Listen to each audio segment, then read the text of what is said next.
na pwede mag-contact sa akin kasi medyo maano yung internet ko, medyo pumapalya. So ano na lang ako, paki-chat na lang ako kung napuputol yung ating audio o kaya yung ating video, ha.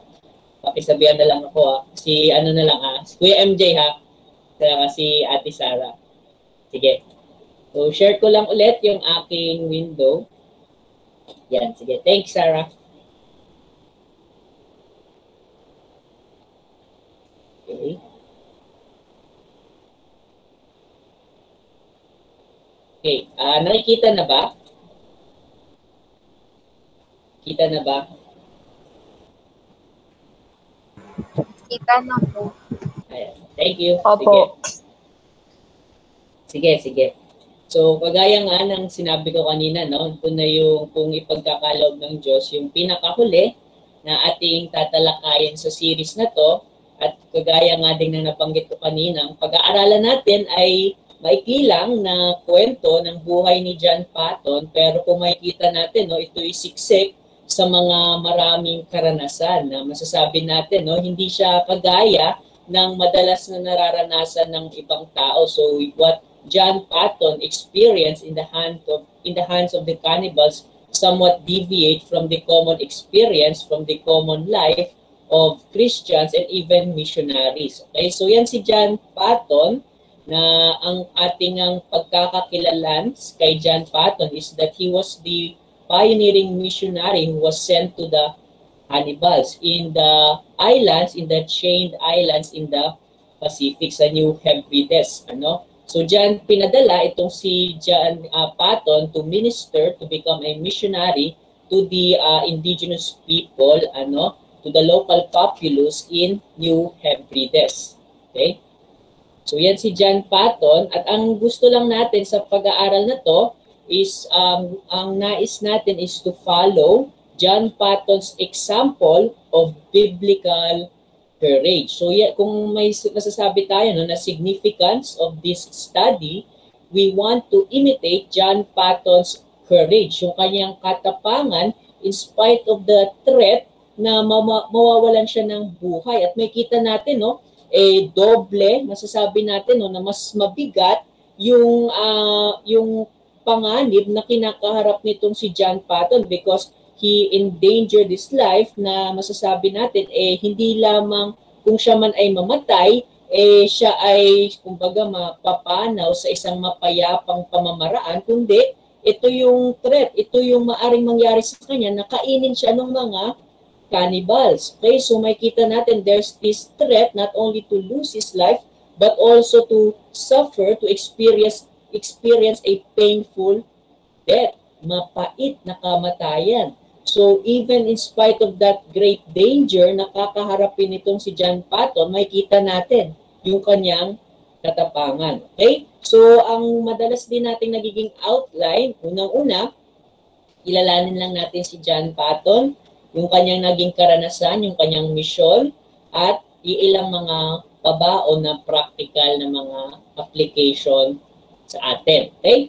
So unang-una, kilalanin natin itong si John Patton. So he was born in 1824 sa isang Scottish Christian family, at may kita natin sa kanyang murang edad, sa kanyang kabataan, nakaranas din siya ng kahirapan. So he also suffered from poverty, at may kita natin ang dami nila, malaking pamilya sila. So ibig sabihin din yan, para sa kanyang mga magulang, mas madami silang kailangan sustentuhan, kailangan pakainin. Okay, so he was the eldest of the 11 children. Isipin natin, tayo nga, 3 pa lang na magkakapatid, magulo na sa bahay, nag-aaway-away na, kaya 2 pa lang, paano kaya pa yan, 11? Tapos ikaw yung panganay. So yan yung karanasan nitong si John Patton, na meron siyang 10 na mga kapatid, So he was the eldest, at yung mga magulang niya ay mga Kristiyano that were also members of the Reformed Presbyterian Church sa Scotland. At may kita natin in the book na sinulat din ni Piper and many other resources, hindi ako nakahanap ng actual na specific na experience ng kaligtasan nitong si John Patton. Madalas yung mga narrative about his life went straight to his mission work. At may kita natin, yung una niyang naging mission work was not to the cannibals per se. Okay?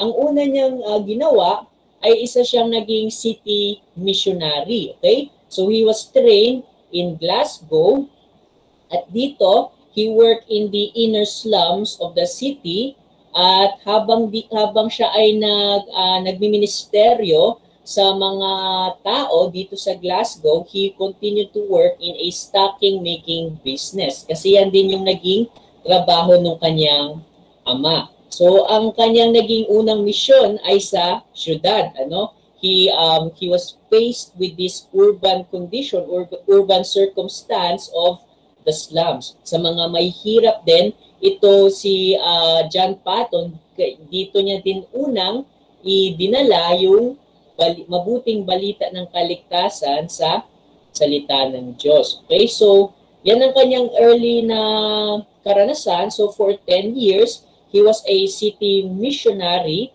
to the neglected parts of Glasgow. So ito yung mga inner slums, yung kung gagamitin natin yung sa arili natin mga termino, ito yung mga sa squatters area, kung saan makita natin yung mga poorest of the poor na nakakaranas ng, masasabi natin, kakaiba ding mga kahirapan sa pang-araw-araw nilang pamumuhay. Pero makita na natin, sa kanya ding kabataan, nagpakita din ng kakaibang sipag itong si John Patton. So he put himself to school. So he studied theology and medicine also in the University of Glasgow. At makita natin in his experience as a city missionary, naging fruitful din to. Ito'y naging mabunga dahil siya din ay nakapagpatayo ng eskwelahan para sa mga kabataan dun sa syudad na iyon. Okay?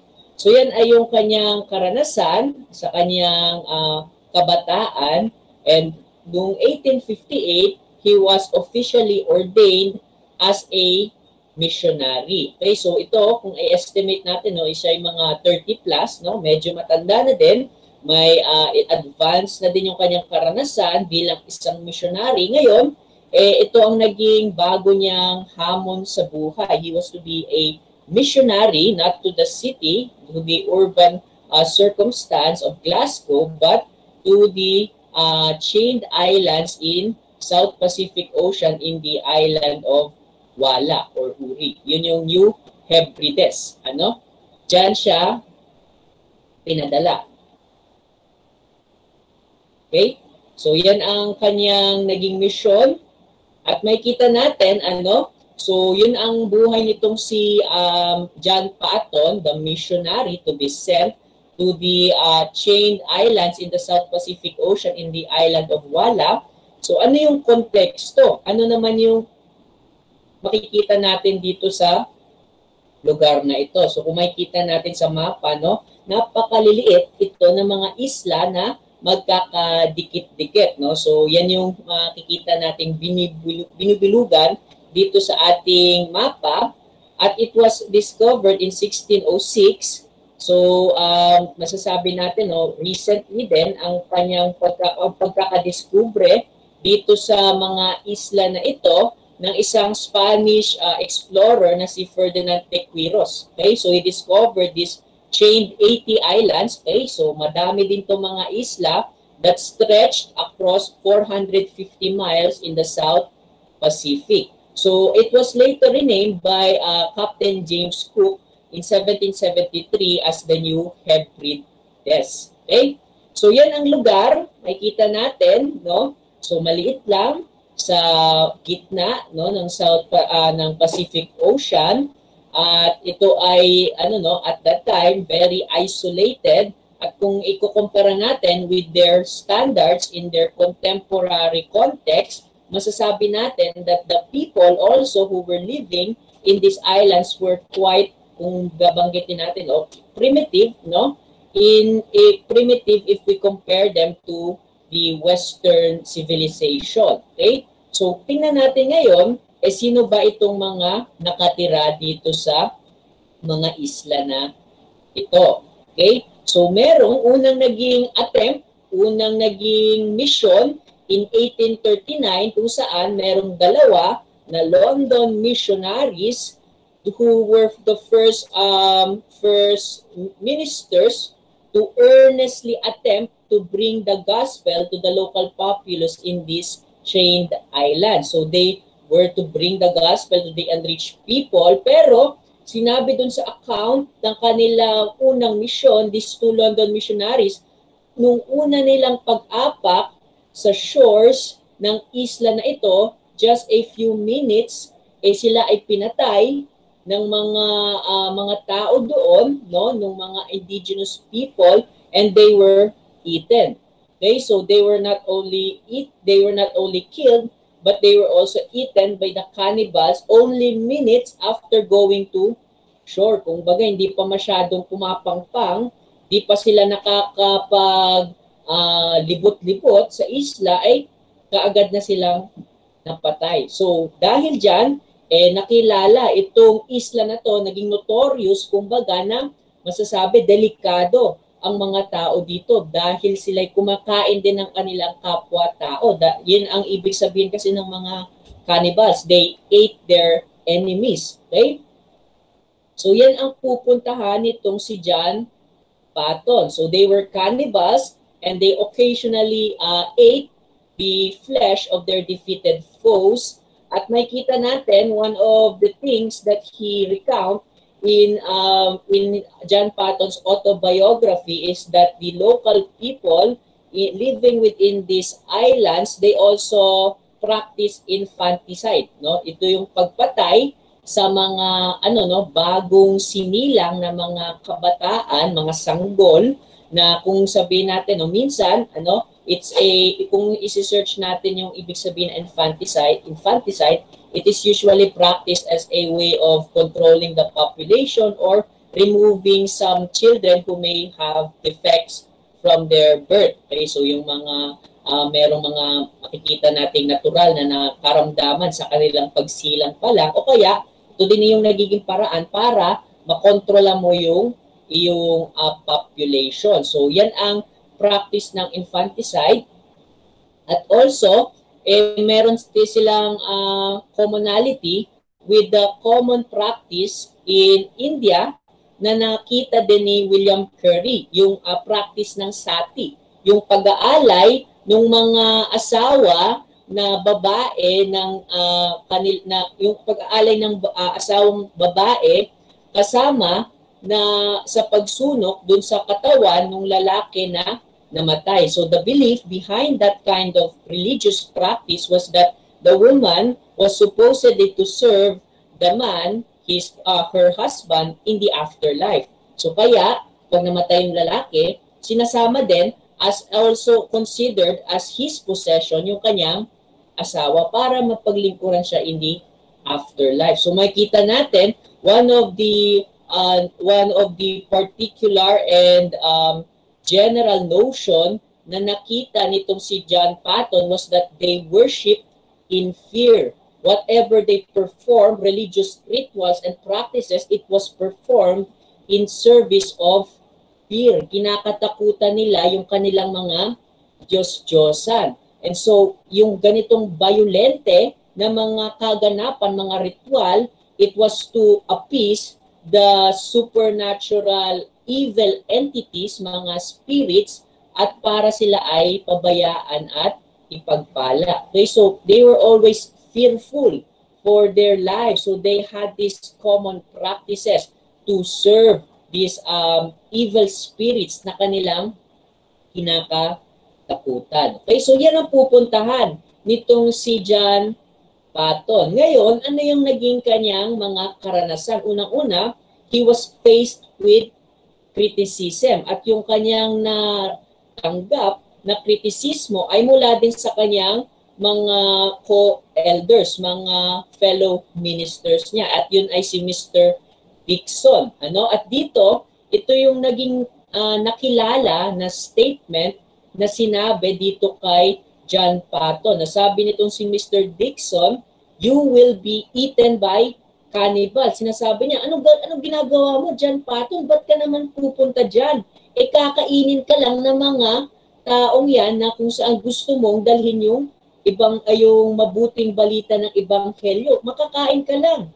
So, he was faced with criticism by Mr. Dixon, in which John Patton replied, sabi niya, Mr. Dixon, you are advanced in years now, and your own prospect is soon to be laid in the grave, there to be eaten by worms. I confess to you that if I can but live and die serving and honoring the Lord Jesus, it will make no difference to me whether I am eaten by cannibals or by worms. So ano lang sinasabi dito ni John Patton? Pareho naman din tayong lalamunin, kakainin tayo ng uod kung tayo ay mamatay. So sinasabi dito ni John Patton, if that is the end result, that's the conclusion of my life, na ako din naman ay kakainin ng mga uod, mas gusto ko pa na if God ordains, ako'y kainin ng mga cannibals, and in that way, I live and die serving and honoring the Lord Jesus Christ. So makikita natin yung kakaiba din na katapangan nitong si John Patton. He had this resolution that his life was solely to be dedicated to his Savior. At he did not care whether he would be eaten by worms in his grave or by the cannibals, as long as he had used his breath and life to serve the true and living God. Okay? So yan ang naging sagot nitong si John Patton. And so siya ay napadala na dito sa mga isla na ito, and there was a mission station in Anitum, So dito siya na malagi kasama yung kanyang asawa na si Mary Ann Robson. Okay? So kasama niya yung kanyang asawa sa pagpunta dito sa mission station na ito, and later on they relocated to the island of Tanna. Okay? So itong isla ng Tanna, sabi ko nga, ito yung mga connection din ng iba't ibang mga isla, So ito yung isla ng Tanna, talagang isolated, at it was not touched by Western civilization. Okay, so it's very isolated, and if we put them in a common standard with the hierarchical relationship with Western societies, masasabi na ito ay quite primitive, yung komunidad na ito na kanilang pinuntahan. At so dito sila na malagi kasama yung mga natives na cannibals. Okay? So makikita natin, hindi nagtagal itong buhay ng asawa ni John Patton. In 1859, ito'y may dinadalang sanggol, si Mary Ann Robson, at nung sinilang yung kanyang anak, namatay itong si Mary Ann Robson, at iilang araw lang sa pagitan, namatay din yung kanyang anak. Okay? So in 1859, napakalaking trahedya ang naranasan nitong si John Patton dahil din sa malubhang karamdaman na naranasan ng kanyang asawa in that island, sa island of Tanna.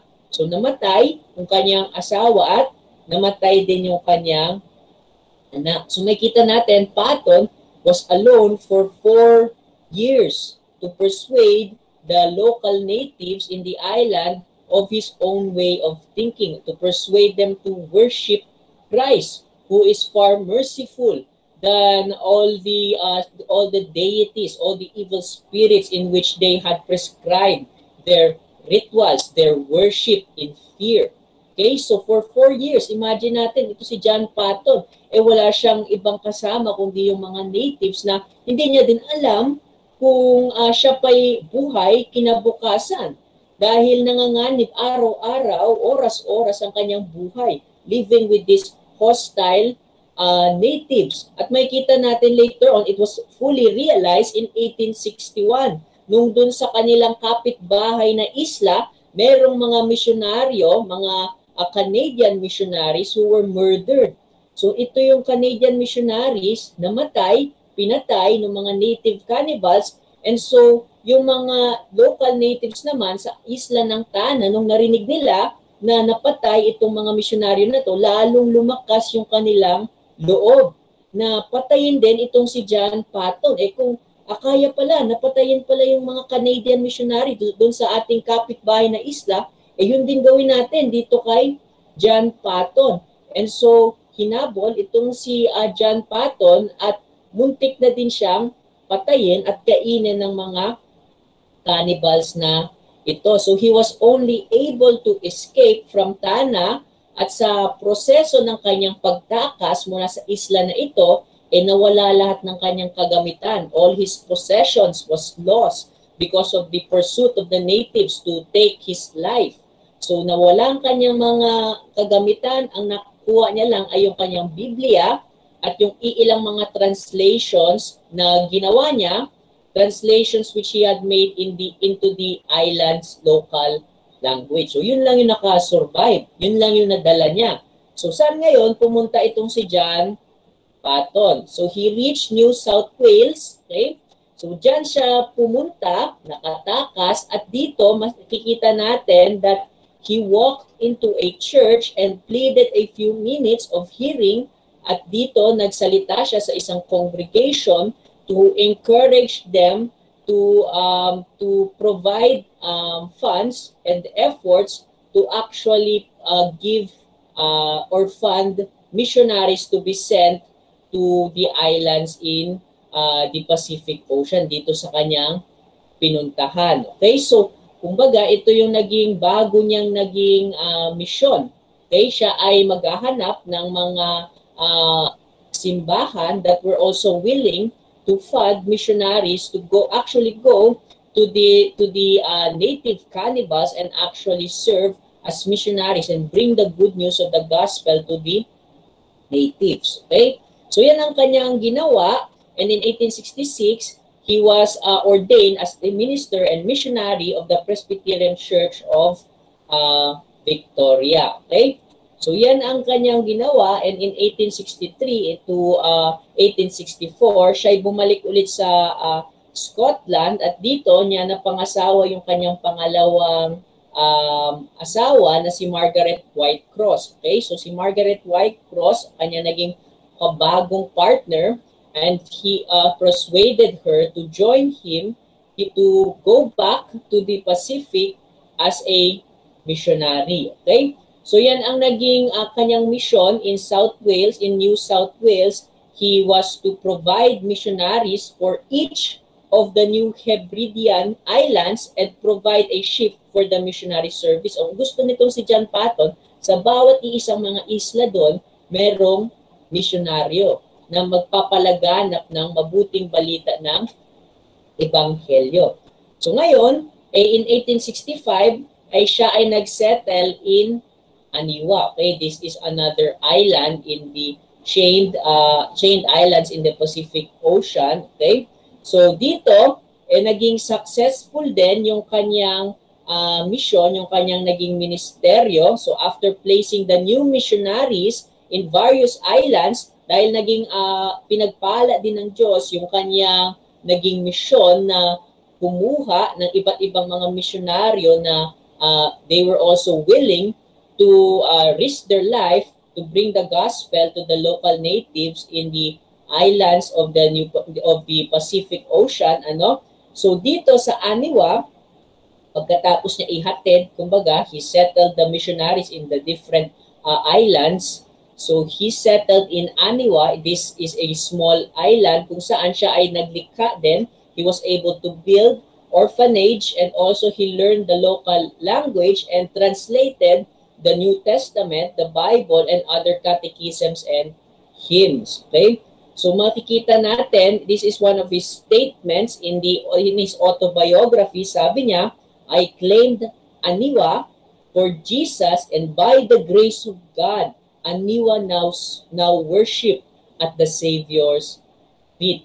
So napakalaki na accomplishment, isang success yung kanyang naging mission, and we see from this statement that he was able to also convert many of the local natives to Christianity by the grace of God, as he have also proclaimed in this statement. Okay, So in 1890, na-solidify na yung tinatawag na John G. Patton Mission Fund. So ito yung naging funding institution for the missionaries na ipapadala dito sa mga isla ng New Hebridean. Okay? So yan ang naging karanasan niya. Yan yung naging success niya. And in 1907, namatay itong si John Patton. And before his death, he was able to publish the New Testament to the Antuan language, to the local language of the natives in Aniwa. And bago siya mamatay, he was continuing to translate hymns and even mga catechism. So ano yung naging produkto nito? Today, 85% of the population of Vanuatu identifies itself as Christians and perhaps 21% of the population being evangelical. So makita natin what a turnout, no? Local natives who were once very violent, cannibals, yan ay napaka-violente na practice. Isipin mo, kakainin mo yung kapwa-tao mo. They ate their foes who they defeated in battles.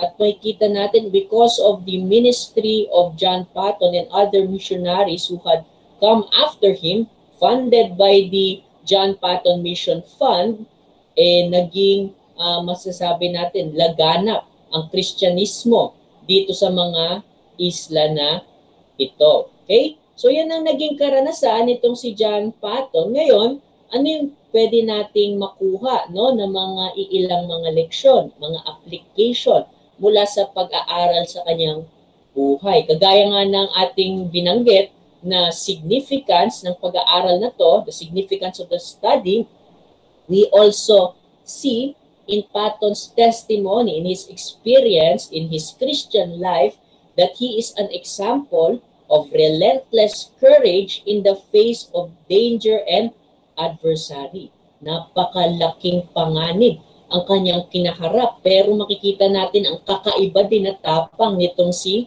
John Patton. So we are given an example of courage. Ano ba yung mga naranasan niya? He was courageous. He had the courage to persevere in the midst of the threat of losing his family. Makikita natin, talagang nawala, talagang kinuha ang pamilya niya dahil namatay itong kanyang asawa at kanyang anak.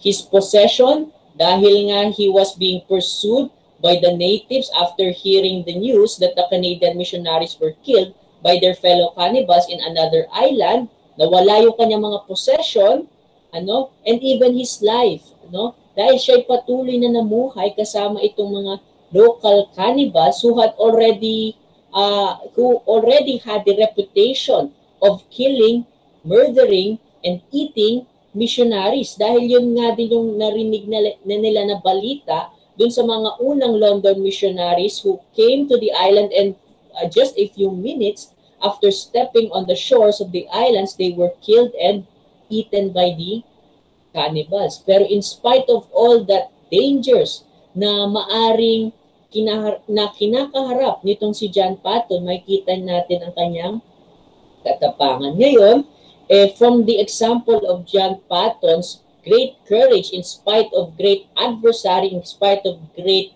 loss and persecution and danger, makikita din natin that we also have an example of courage mula sa salita ng Diyos, that were also missionaries, ministers, okay, kagaya ni Pablo. Yan ang mababasa natin sa Acts 20, verse 22 to 24. Basahin ko lang, no? Acts 20, verse 22 to 24, sabi doon, "And now behold, bound by the Spirit, I am on my way to Jerusalem, not knowing what will happen to me there." So why did Paul pursue his mission, even if it meant affliction, papuntang Jerusalem? Ano sabi sa verse 24? "But I do not consider my life of any account as dear to myself, so that I may finish my course and the ministry which I received from the Lord Jesus, to testify solemnly of the gospel of the grace of God." So why was Paul willing to pursue his mission even if it meant affliction sa kanyang pagpunta sa Jerusalem. He will be persecuted, he will be afflicted, he will face the great dangers of the crowd who could rise up against him. Bakit?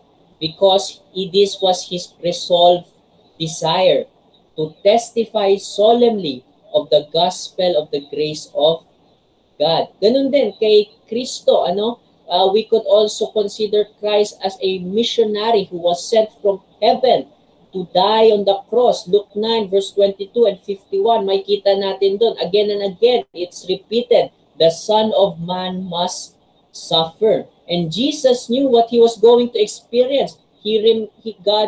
Christ did not remove his deity. Alam niya ang mangyayari sa kanya na siya ay mamamatay sa krus ng Kalbaryo, that it would not just mean taking up laying down his life on the cross, but it also meant torture and gruesome hours hanged on the cross. Napaka-violente ng naranasan din ni Kristo. Why was he willing to continue even in spite of that great adversary, in spite of that great danger that would ultimately take his life?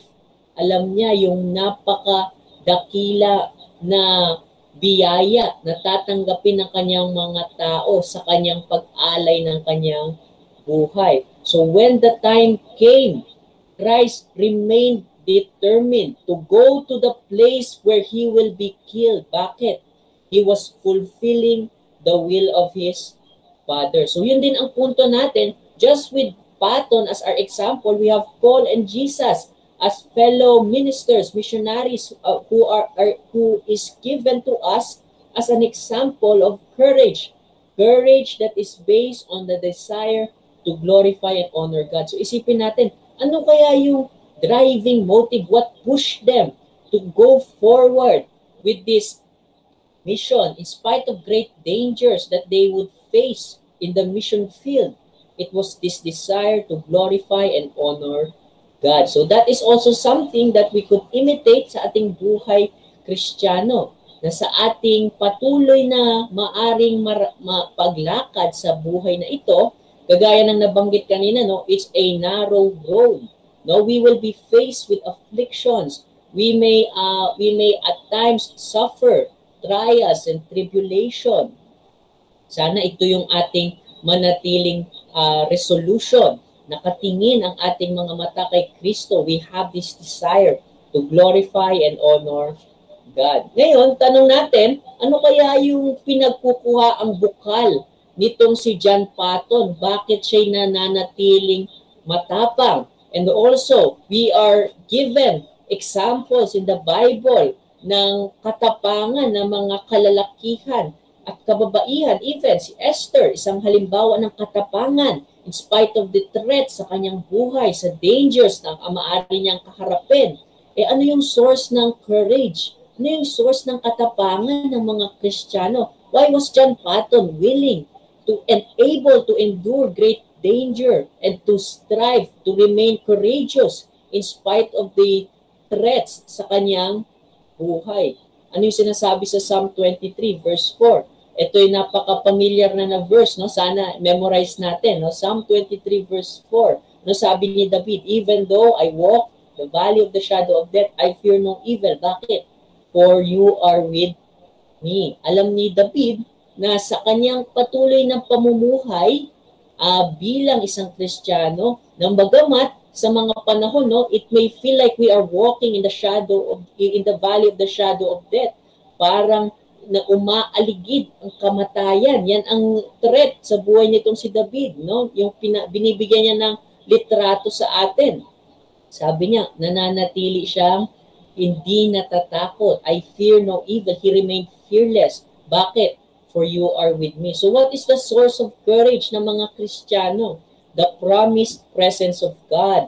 And we are given an example sa Luma at Bagong Tipan, The biblical example of God's presence as a constant source of comfort and courage. May kita natin yan sa Exodus 13 verse 21. The promised presence of God was given in the pillar of cloud and fire, that it was to be the guide of the Israelites away from Egypt but also it was this constant reminder for the Israelites, for the Jews, that God was with them and He was leading their way. Ganun din sa Deuteronomy 31 verse 5 to 6, iiwan na si Moses. Kung babasahin natin yung context na to, iiwan na si Moses. He was not to cross the river, the Jordan River. Sa Deuteronomy 31 verse 5 to 6, natatakot yung mga tao, iiwan na natin yung maiiwan yung pinuno natin, yung ating naging leader. Ito si Moses. Ano yung sinabi doon sa Deuteronomy 31 verse 5 to 6? Sige. Pwede pa basa ako, Ate Sara, nung verse 5 hanggang 6? 5 and 6, no? Apo. Sige. Deuteronomy 31, verse 5 to 6. The Lord will deliver them up before you, and you shall do to them according to all the commandments which I have commanded you. Be strong and courageous. Do not be afraid or tremble at them, for the Lord your God is the one who goes with you. He will not fail you or forsake you. Okay, thank you, Ate Sara. So sabi doon sa Deuteronomy 31 verse 5 to 6, be strong and courageous. Bakit? Kahit na iiwan itong si Moses, ano yung comfort ng mga Israelita? Kasama nyo pa rin ang Diyos. So for 40 years, isipin natin, ito si Moses, yung nasa harapan nila. He was his leader. At ngayon, aalis na, iiwan nila. Madaling matakot, no? Pero ano yung naging comfort? Sabi, ano yung naging paanyaya para sa mga Israelita? Be strong and courageous. Bakit? Kasama nyo ang Diyos. Ganon din kay Joshua. Ito yung successor ni Moses. Again and again, mababasa natin sa Joshua 1 verse 5 to 6 and even sa verse 9. God keeps reminding Joshua that He will be with him just as He had been with Moses. Yun yung naging comfort ni Joshua. Isipin natin, siya ngayon ang tatayo bilang leader sa mga Israelita na pinangunahan ni Moses for so many years. Ngayon, ano yung comfort kay Joshua? Sinasabi sa kanya, pinapaalala sa kanya ng Diyos, huwag ka mabalisa, huwag ka matakot. Ako'y magiging kasama mo just as I have also been with Moses in the wilderness. Okay? Even with Gideon, kung kikilalanin natin si Gideon, no? Sa Judges 6 and also chapter 7, naging na series to ni Pastor Alex in the past. May kita natin ano bang character nitong si Gideon. Ito ba'y matapang na mandirigma? Makikita natin, no? Kung basahin natin Judges 6 verse 7, Gideon was a very timid man. Matatakotin, kabado. Pero ano yung naging comfort sa kanya sa Judges 6 verse 12? Ano yung naging comfort sa kanya nung anghel? He reminds, the angel reminds him that the Lord is with you. The same with Jeremiah. Si Jeremiah sa chapter 1 verse 6 to 8, siya'y natatakot because of his youthfulness. Bata pa siya and he is now being called by God to become a prophet. At nag-aalangan itong si Jeremiah. So ano yung naging comfort sa kanya ng Diyos? God comforts Jeremiah again with His promised presence. So ano yung point lang natin dito sa ating pangalawang application? The Bible, with also the testimony of John Patton, reminds us that our strength and courage is built on the cornerstone of God's promised presence. So yan ang ating application din, no, sa bawat isa sa atin. How can we become courageous in spite of the dangers that we may face sa ating buhay? We may not face the kind of danger that John Patton had experienced in the hands of the cannibals. Pero alam natin, no, araw-araw o maaring naman, no, sa ating buhay, meron tayong kinakaharap na mga realidad, mga karanasan na nagpapakaba sa atin.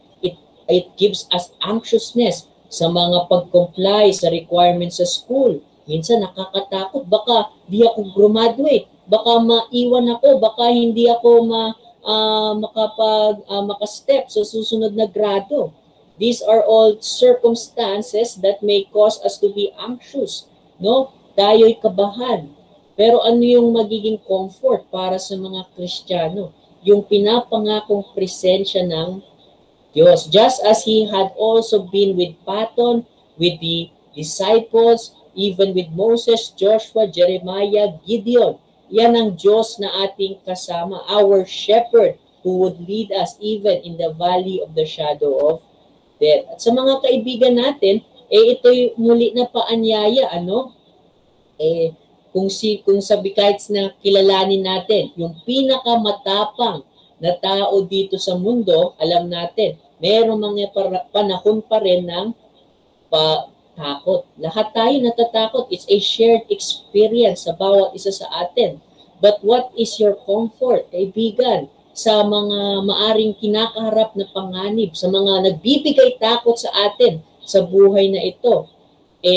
Sana ang maging comfort mo din ay si Kristo, ang Diyos, at ang kanyang pinakapangakong presensya sa kanyang mga tao. Just as it had been the source of courage for Patton to face the cannibals and for Paul to face his persecutors, for Christ even to face the cross to which he laid down his life for his people, so that we may be saved, so that whoever may put their faith on him may be saved. So yan ang ating application, at dyan na din nagtatapos yung ating series para sa sa ating